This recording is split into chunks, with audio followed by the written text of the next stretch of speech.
It was a cold evening. The wind outside howled like a hungry animal, pushing against the glass doors of the small grocery store. The floor was wet with melting snow. People rushed in and out, eager to get home. But in the middle of the line at the counter stood a little girl. She wore an old brown coat 2 sizes too big.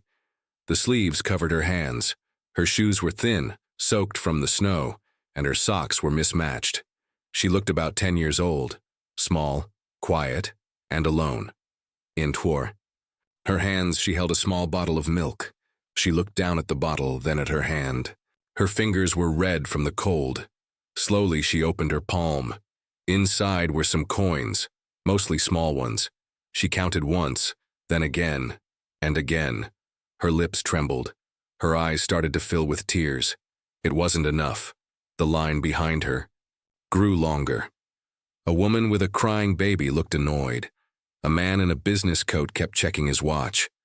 Another customer whispered, "Why is this taking so long?" The girl looked up at the cashier, her voice soft. Can I pay the rest later? My mom is sick, she needs milk. I'll come back tomorrow, please." The cashier was a young man, maybe 20, wearing a store uniform and tired eyes. He looked at the girl, then at the coins in her hand. He sighed. "I'm sorry," he said, shaking his head. "Store rules. You have to pay the full amount." "But I don't have enough," she whispered. "It's just a little more. I only need this milk." "I can't help you," the cashier said, trying not to meet her eyes. The girl's shoulders dropped. She clutched the milk closer to her chest like it was the most important thing in the world. Her lips moved again. "Please." Someone from the back of the line groaned loudly. "Come on, kid, hurry up." She turned, startled. Her face turned red from embarrassment. That's when a voice spoke. It wasn't loud, but it was calm, deep, controlled. "I'll take care of it." Everyone turned. A tall man in a dark suit had stepped forward from the back of the line. His black coat was long, his shoes polished. His face was clean-shaven, serious. His eyes were hidden behind dark glasses, even though it was evening. He looked like someone important. No one had noticed him before. He had stood so still, so quiet. Now he stepped closer to the girl in the counter. The girl stared at him. So did the cashier. Even the annoyed customers went silent. The man didn't look at anyone but the little girl. His expression was calm, but not cold. He spoke again, slowly. "She doesn't have to worry. I'll pay for it." The girl blinked. "You don't have to." He didn't answer her. Instead, he reached into his coat. The cashier hesitated. "Sir, are you sure?" But the man simply pulled something out and placed it gently on the counter. And that's when everything changed. The air in the store seemed to freeze. The cashier's eyes went wide. The little girl looked even more confused. Her eyes darted from the milk to the man's face, then to the object he had just placed. It wasn't a simple bill. It wasn't coins. It was something else. Something the people in the store weren't expecting. The man didn't say another word, he just stood there waiting. The girl whispered, "Who are you?" He didn't answer. He only nodded once at the cashier. The cashier looked down at what the man had placed on the counter and didn't move. His hand hovered, unsure. The room stayed silent. Outside, the wind howled again. But inside the store, no one made a sound. Not yet. The girl didn't understand what had just happened. And the cashier, he looked as if he had seen something he couldn't believe, because what the stranger had just placed on the counter wasn't just about milk. It was something that told a bigger story, something the girl's life was about to change from. The cashier stared down at the object the stranger had placed on the counter. It was a golden business card, shiny, heavy, and clearly expensive. Letters were printed in a rich, deep black Mr. A. Raymond Private Investments, International on the back. There was a number. No logo, no email, just the name and that phone number. The cashier didn't know what to say. He looked at the man, then at the girl. Finally, he reached for the milk and scanned it quietly. "Done," he said. "You can take it." The girl still looked confused. But I didn't pay. The stranger finally looked at her. His voice was soft now. You don't have to. Go home, child. It's cold out. The girl clutched the bottle close. Thank you, she whispered. I'll pay you back one day, I promise. The man gave a small nod and turned away. No one in the store said anything. They just watched as the man in the black coat walked slowly toward the door and disappeared into the snow. The girl left right after, running down the street with her coat flapping behind her. Her shoes splashed through slush and her breath came out in little clouds. At home, the small apartment was dark and cold. Her mother lay on the couch under a thin blanket, her face pale. She coughed softly as the girl entered. I got the milk, Mama, the girl said with a smile. A man in the store helped me. He paid for it. Her mother opened her eyes slowly. A man? Yes. He looked rich, quiet, wore black glasses. He didn't say much, but he helped me. Then he left. Everyone was staring at him. The girl poured the milk into a small cup and brought it to her mother. Here, the woman drank slowly. Warmth returned to her cheeks. Thank you, she said softly. You're a good girl. But something in her eyes changed. She sat up slowly. What was his name? I don't know, the girl said. But he left this card. She handed it over. Her mother took the golden card with trembling fingers. She turned it over, and her face went pale. Her lips parted, but no sound came out. She gripped the edge of the blanket tightly. What's wrong? The girl asked, Do you know him? The woman didn't speak at first. Then she whispered, It can't be. She stood up, her legs shaking, and walked over to a small wooden drawer near the kitchen. She opened it with slow hands and pulled out an old photo. She looked at it, then at the card. Her hands trembled. The girl moved closer. Mama, who is he?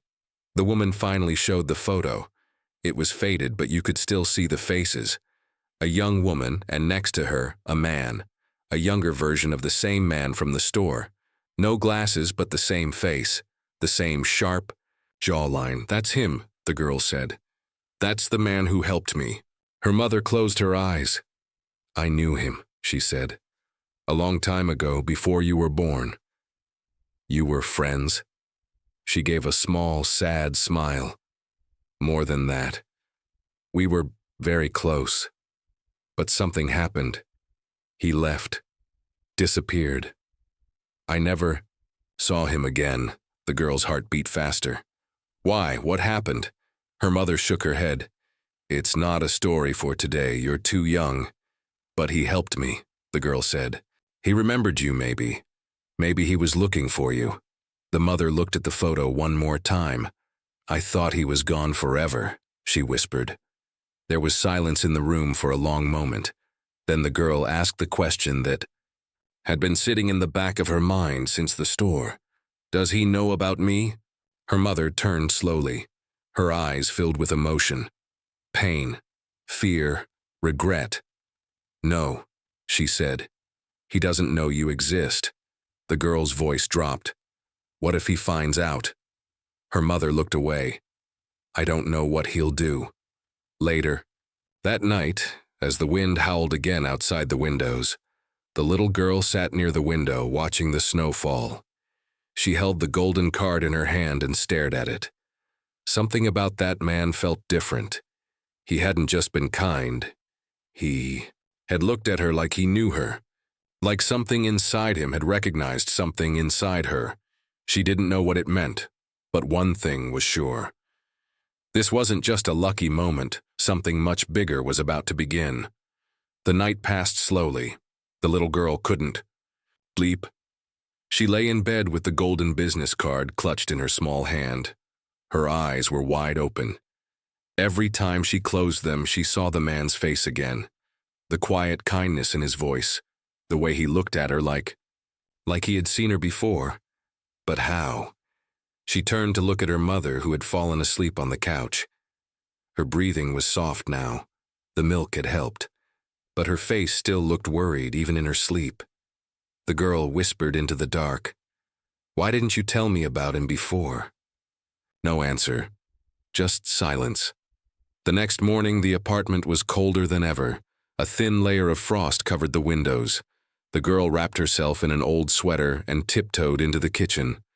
Her mother was already awake, sitting at the table. The golden card was in front of her. She hadn't slept much either. "Mama?" the girl asked carefully. The woman looked up. Her eyes were red. "I've been thinking all night." "About him?" She nodded slowly. "I never wanted this. I didn't want our paths to cross again. I thought I could raise you without needing anything from him. I thought I could protect you." "From what?" the girl asked. "He helped me." The mother looked away. "He helped you now. But back then, he left. He didn't stay. He walked away when I needed him most." The girl sat down quietly. "Did you love him?" The question hung in the air. "Yes," her mother said softly. "More than anything." "Then why did he leave?" Her mother took a deep breath. "Because he was never really free. His world was full of power, money, and people who didn't like me. They said I wasn't good enough for him. I begged him to stay, but one day he disappeared. No calls, no letters, just gone." The girl's eyes filled with emotion. "So I'm his—" Her mother nodded slowly. "You are." The girl swallowed hard. She looked down at her hands. They were shaking. "Want to see him again?" she said. Her mother's face turned sharp. "No, it's not safe." "Why not?" "Because I don't trust him," she said. "Not anymore. People change. Maybe he's kind now, or maybe it was just a moment of pity. We don't know who he is now." "But he might be my father," the girl whispered. Her mother stood up. "Suddenly, that doesn't mean he'll be a good one." She walked to the window and looked out at the city. Snow was falling again. Quiet, soft, endless. Across the city, in a tall glass building, Mr. A. Raymond sat in his office. He stared out at the same snowfall, but his mind was not on business. It was on her, the little girl in the store. Something about her had struck him. Like lightning, her eyes, her voice, her face. He couldn't explain it, but the moment he saw her, his heart had whispered something he hadn't heard in years. "Yours." He turned away from the window and opened the drawer in his desk.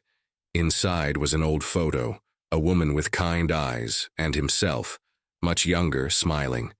He picked it up, and for the first time in many years, he allowed himself to remember her laugh, her warmth, her goodbye. He never meant to leave. They told him to choose between love and legacy. He chose legacy. Now, decades later, he wasn't sure it had been the right choice. And then, like a miracle, he saw her, that little girl, alone, brave, shivering in a cold store. He had felt something deep inside him, a connection, a pull, and now he needed to know the truth. Back in the small apartment, the little girl stared out the window. Cars passed by. Strangers walked fast through the snow. She made up her mind. She walked quietly to the kitchen and picked up the golden card. Her mother was in the bathroom, coughing again. The girl didn't say anything. She just opened the door and stepped into the snow. Outside, her feet crunched through the frozen sidewalk. She walked past buildings, buses, street vendors. Her heart beat fast, but her legs didn't stop. She had the card. She had the name. Now, she wanted the truth. She stopped at a small phone booth at the corner. Her hands shook as she picked up the receiver and put in a coin. She dialed the number on the back of the card. 1 ring, 2 rings, 3. Then, Raymond Enterprises. "How can I help you?" She froze. I need to speak to Mr. Raymond. Your name, please?" She swallowed hard. He helped me in a store yesterday. I think he might be my father." Silence. Then, "Hold, please." The line clicked. She held her breath. Was he going to answer? Would he believe her? Behind her, the wind picked up. Then a deep voice came on the line. "Hello?" The girl whispered. "It's me. From the store. I need to talk to you." There was silence. Then, "I was hoping you'd call." "I was hoping you'd call," the man said again. His voice was calm but not cold. There was something in it, something unsure, like he was holding his breath. The girl held the phone tight. "You remember me?" There was a pause. "Haven't stopped thinking about you since yesterday," he replied. "You looked so familiar, your eyes, your voice. It felt like I was looking into my past." The girl stayed silent for a moment. I think you knew my mother." Another silence. "What's her name?" he asked softly. "Amara," the girl whispered. "Amara Yusuf." On the other side of the line, something shifted. The man didn't speak, not for a long time. Then, "Where are you?" "I'm outside, at a phone booth, not far from our apartment." "I'll send a car," he said. "Please wait, I'll come to you if you let me." The girl hesitated. "My mother doesn't want me to talk to you. She says she doesn't trust you anymore." He sighed deeply. "She has every right to feel that way. I left her. I made the worst mistake of my life. But I didn't know about you, I swear." The girl's voice trembled. "So, you didn't leave me?" "No," he said quickly. "Never. If I had known, if I had even guessed, I would have come back. I would have done everything differently." She looked down at her boots, wet from the snow. "I just wanted to know who you were," she said. "I didn't expect you to be someone from my mother's past, and—" "You have questions," he said. "You deserve answers." She nodded. "I'll wait." 10 minutes later, a long black car pulled up to the sidewalk. The driver stepped out and opened the door for her. "Miss, Mr. Raymond is expecting you." She climbed in carefully. The seats were warm. The car smelled like new leather. As the city passed by outside, her heart raced. Was she making a mistake? Was her mother right? But something deep inside her said this was important, that this moment would change everything. In his office, Mr. Raymond stood by the window, pacing. When the door finally opened and she stepped in, he froze. She looked even smaller in the big office, just a girl in a worn coat holding that golden card in her hand. He walked over slowly. "Hi," he said softly. She nodded. "Hi." For a moment they just stood there saying nothing. Then he offered her a chair and they sat down across from each other. "I used to know your mother a long time ago," he began. "She was the kindest person I'd ever met." "She still," the girl said. He smiled sadly. "I believe it." He looked at her closely. "How old are you?" he asked. 11. His breath caught. He did the math in his head. 11, he repeated. "She never told me who my father was." The girl said, "I asked sometimes. She always changed the topic. She probably wanted to protect you from disappointment." The girl looked at him. "Are you disappointed?" He shook his head quickly. "No, never. I feel shocked. I feel regret. But not disappointment. If anything, I feel like I've been given a second chance." "To be a father?" she asked. "Look down." "If you let me." The room was quiet for a long time. Then she asked the question that had been on her mind since the store. "Why did you leave her?" He closed his eyes. "I was weak," he admitted. "My family didn't approve. My world was full of money, power, expectations, and your mother was strong, independent, not from that world. They said she would ruin everything for me. I was a coward. I listened to them." "And now?" she asked. "Now I know what I lost," he said, "and I'd give everything to fix it." The girl studied him. He wasn't pretending. He wasn't crying or begging, but his voice was full of truth. "You don't have to fix everything," she said quietly. "Just don't disappear again." His eyes softened. "I won't." Meanwhile, her mother paced the small apartment, worried. When she found the card missing, her heart dropped. She knew where her daughter had gone, and she feared what would happen next. She threw on her coat and rushed into the street. She had kept that man out of their lives for a reason. She had built a quiet, simple life to protect her daughter. But now the past had come back, and it wasn't leaving quietly. Back at the tall building, the girl stood at the window. Mr. Raymond came up beside her. "Would you like to meet someone?" he asked. "Who?" He opened a drawer and pulled out a small velvet box. Inside was a bracelet, a tiny gold charm bracelet with a single charm, the letter A. "I bought this years ago," he said. "I didn't know why. Something told me to keep it. I think now I know why." He gently placed it in her hand. Her fingers closed around it, and for the first time she smiled. The apartment door slammed shut. Amara rushed inside, her heart racing. She looked around, no sign of her daughter. The golden card was missing from the table. Her worst fear was coming true. "No," she whispered, running a hand through her hair. "Not him. Not again." She reached for her phone and dialed the number she never wanted to call again. It rang twice. Then she heard his voice. "Amara, you met her?" she asked, her voice sharp. There was a pause. "Yes," he said. "She came to see me. I didn't know, Amara. I didn't know she existed." "You should have never been near her," she snapped. "She's my daughter." "You lost that right years ago," she said. "When you left without a word." He sighed. "I know, I made a terrible mistake, but I want to make things right.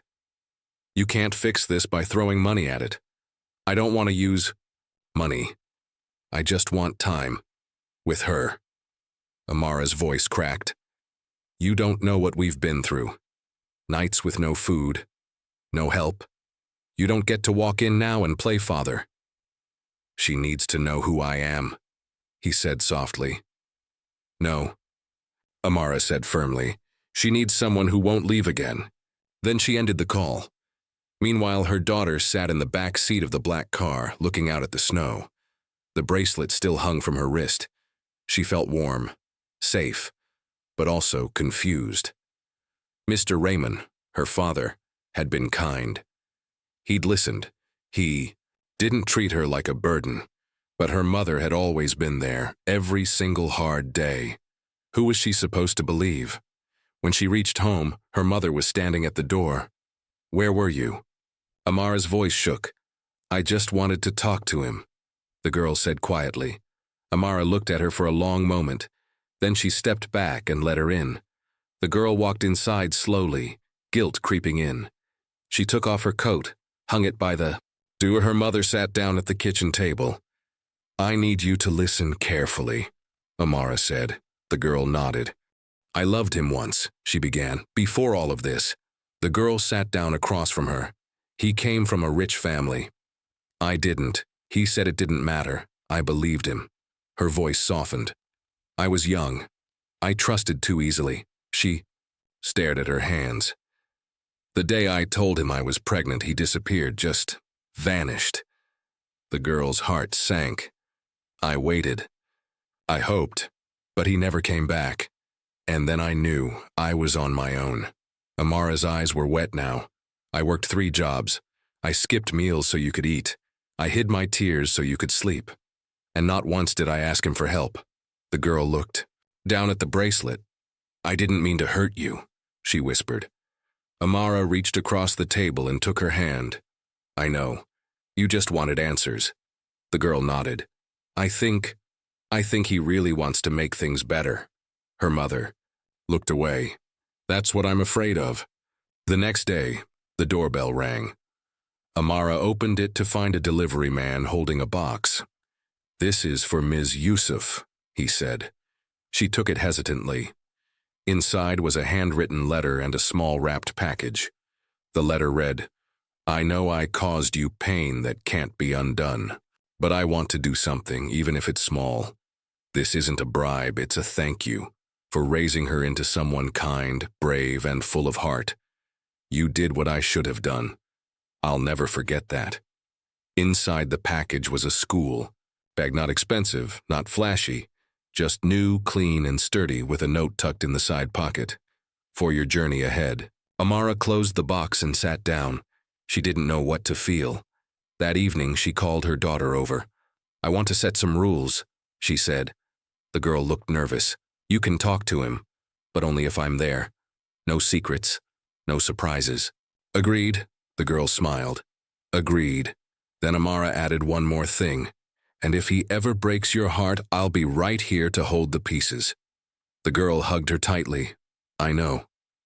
Later that night, Mr. Raymond sat in his office, alone.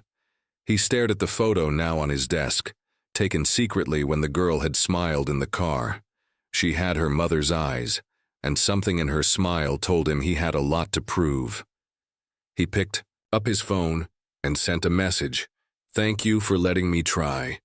But outside, something else was stirring. A man in a dark car watched the apartment from a distance. He made a call. "She's meeting with him again," he said into the phone. "Keep watching." The voice on the other end replied, "This isn't over yet." The night was quiet. Too quiet. Amara sat by the window, her eyes on the streetlight outside. Her daughter was asleep in the next room, holding the new school bag tightly. But Amara couldn't rest. Something felt off, like they were being watched. She closed the curtain, then double-checked the locks on the door. Across the street, in a black car parked under the shadows, a man held binoculars. He had been watching them for days. He wasn't after the girl. He was after the billionaire, Mr. Riemann. And now, through the girl, he had found a way to get close. He picked up his phone. "She trusts him now," he whispered. A deep voice answered. "Good. Then we move forward." The next morning, Mr. Riemann waited outside the apartment building. He didn't come with guards, no fancy car, just a soft smile and nervous eyes. When the door opened, the little girl stepped out, holding her mother's hand. "Hi," she said, smiling. "Hey," he replied, kneeling down. "Ready for breakfast?" Amara gave him a hard look. "1 hour, that's all." He nodded respectfully. "Understood." As they walked away together, Amara stood at the door, watching. She didn't notice the man in the black hoodie taking photos from across the street. They sat at a small cafe near the park. Pancakes, juice, and warm laughter filled the table. Mr. Rahman listened to every word his daughter spoke like he was hearing sunlight. "You really never had pancakes before?" she asked. He chuckled. "I didn't grow up with much freedom. Just rules and long tables. Were you lonely?" He paused. "Yes, very." She looked down at her plate. "Me too, sometimes." He gently reached across and touched her hand. "Maybe we don't have to be anymore." Back at the apartment, Amara's phone buzzed. A message from an unknown number. "Do you really know who he is?" Below it, a photo, Mr. Raymond arguing with a man in a parking lot. The man's face was bruised. Then another message. "Ask him about Saif." Amara's hands shook. Who was Saif? Why were people following her? Why? Now, that evening, Amara met Mr. Raymond at a quiet bench by the river. Her tone was cold. "I got a message today," she said. "Photos. Warnings." He looked confused. "From who?" "You tell me," she snapped. "Someone's watching me." Watching her. His face darkened. "It's Saif, isn't it?" Amara didn't blink. "Who is he?" Mr. Raymond let out a long breath. "He used to be my friend, my business partner. But things changed." "Changed how?" "He got greedy, wanted to use company funds for something illegal. I reported him. And now he's after revenge. He blames me for everything. Said I destroyed his life." Amara stood up. "And now he's using my daughter to get to you." "I'll protect her," Mr. Raymond promised. "I swear it." "You already failed once," Amara said, walking away. That night, as rain poured outside, the man in the hoodie sat in his car.